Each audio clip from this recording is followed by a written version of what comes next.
Hi, I'm Jonathan Byrd. You're listening to my podcast. Now, I meant to just correct my last email because even though I have a GPA of 4.0 as a physics undergrad, I do not know the difference between a 6 and 9. My show is not on the 16th, it's on the 19th. Wednesday, June 19th, 7 p.m. Yonder, Southern Cocktails and Brew, 114 West King Street, Hillsborough, North Carolina, 27278. We're going to pass the hat. There's no cover charge. But since I got you here, I might as well tell you another story about humility, someone else's this time, and why music makes you feel things. This is called The Handsome Villain, the emotional physics of music. A few months ago, to my surprise, I explained something about physics to physicist and best-selling author Sean Carroll. Sean really didn't know and was grateful for the explanation. He periodically asks his patrons for questions and then answers them in an Ask Me Anything podcast. The questions range from existential to cosmological. Sometimes the podcasts are 4 hours long. I always think there's no way I'll listen to the whole thing. And then I do. Someone asked Sean if there was a physical explanation for how music makes us feel. Why, for example, do different combinations of notes, physical phenomena with mathematical relationships after all, sound sad, bright, or mysterious? Dr. Carroll was humble enough to read the question and admit that he had no answer. I don't have a complete answer, but I know in which direction the answer lies, so I sent him a message. His response was equally modest and a reminder that science is humbling, or should be, even to the most accomplished. The biggest tell of a crackpot is unassailable confidence in their ideas. Of course, our cultural background and personal history strongly affect how we feel about what we hear. However, there are some physical realities in music that, at the very least, compel us to feel something. And one of my favorites is the phenomenon Western music theory calls the minor chord. So think of the opening of Beethoven's Fifth Symphony or Ain't No Sunshine by Bill Withers. There's darkness and tension. How you interpret it is largely a result of your cultural training, but the tension is there. To understand why, all you need is grade school math. Thousands of years ago, people knew that if you make a note at exactly half the length of a lyre string, it is an octave. A note that is obviously higher but also sounds like the same note. If an A vibrates 440 times per second, then there are also A's that vibrate at 220 times a second and 880 times a second. You can theoretically have and double that frequency all you want, and you'll have a note that sounds the same but is different. Now here's where more exciting things start to happen. What if we add the original 440 to 880? So at 1320, or 1320, we get what's called a fifth. Do, re, mi, fa, so, 1, 2, 3, 4, 5. The first two notes of Also Sprach Zarathustra by Richard Strauss, the intro music to 2001, A Space Odyssey, are the do and the so, the first and fifth notes of a Western scale. Bum, bum.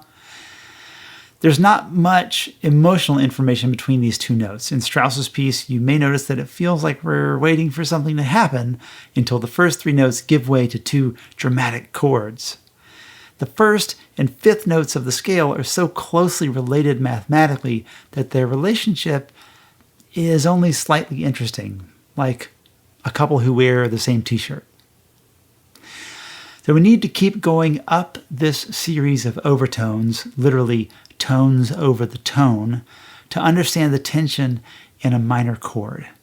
So after the octave and the fifth is another higher octave. We add another 440 to 1320 and we get 1760 or 1760, which is also 440 times 4, 2 octaves higher than our original A note. So 440 times 2 is 880. 880 times 2 is 1760. They're octaves. Every time you double, octaves. What happens if we add another 440 vibrations per second? At 2,200, suddenly we seem to get emotional information. This is the major third. Do, re, mi. Do and mi are the first and third notes. If you think about different kinds of waves in a wave pool, some long and slow and some short and fast, you can imagine how the peaks might add together in places, or how a peak and a trough might cancel each other out in places. The third is the first note of the harmonic series that seems to introduce a compelling amount of chaos into the wave pool. Peaks start to break and fold, and our brains go, All of these intervals are present in every note of any non-synthetic instrument. Any natural vibration will create a distinct harmonic series. We can say things like, the fifth of the third is the seventh of the root. Doesn't that sound complicated? It is. And we love the sound of all those vibrations dancing in our extraordinary ears. If I play an open A string on a guitar, the octave, the fifth, and more are a part of the unique character of that note. This fingerprint of overtones is part of what makes a flute sound different from a trumpet. Throat singers take advantage of the situation and emphasize the overtones, clearly producing two or more notes. Barbershop quartets will combine their notes to create virtual high notes that no one is actually singing in the group. I uploaded an image to the written version of this, and I'll show it on the screen of the video. If you're listening, you can go to jonathanbyrd.substack.com and scroll down to a graph with waves on it. Okay, if we created both the red and blue waves in a pool, their energies would combine and contrast to make the dark purple wave, which we would see as a result. The truly incredible thing about our ears and what our brain does with data from our ears is that we would decode the purple wave into the red and blue waves and hear both. When you hear birds singing, lawnmowers, the television, and your neighbors talking simultaneously, your brain is quite literally decoding a single vibration, which mathematicians only learned how to do on paper in the 19th century. So we were talking about the major third, the first overtone that seems to make us all feel something. However, there's another third in Western music. Some cultures have several. The one we're concerned with is a little lower than a major third, and it is why a minor chord contains so much emotional tension. When I play an A at 440, the major third at 2,200, which is a C sharp, is already present in the harmonic series of that note. It's just a mathematical resonance. When I play the minor third, a C, around 525, 1050, or 2100 vibrations per second, all hell breaks loose in the wave pool. None of the frequencies or their harmonics play well together. But who doesn't love a handsome villain or a good cry? The minor chord defies our tendency to categorize emotional information however hard we try. Like most choices of the heart, it's a moving target. So it occurs to me, if you're listening or watching, I can just play this for you and you can hear it. Here is the harmonic series of an A. I think this one is actually 220 instead of 440, but it's an open A string. If we cut it in half, there's the 440, which was already present. You can kind of hear it. 880, 1760. There's that 2200. Or I guess in this case it's 1100. Anyway, there is that major third. So if I play a minor third,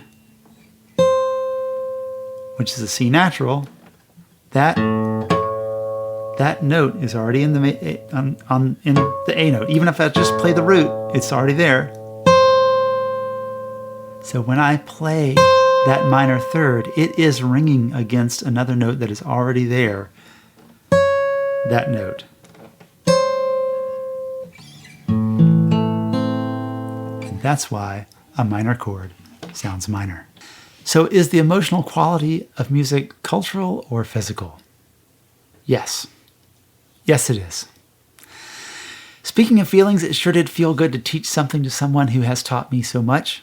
Sean Carroll's podcast is called Mindscape. You don't have to be a physicist to listen. There's no math, and not all the questions have answers. And that reminds me of what a polite and exasperated rabbi said to my friend's son. Your questions are so good.